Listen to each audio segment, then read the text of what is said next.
जन्म नाही पुन्हा.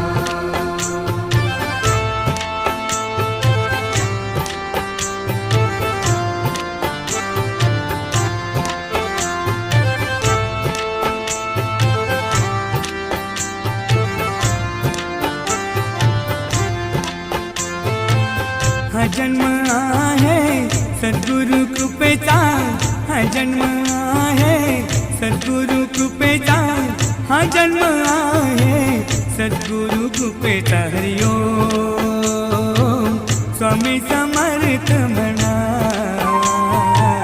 हा जन्म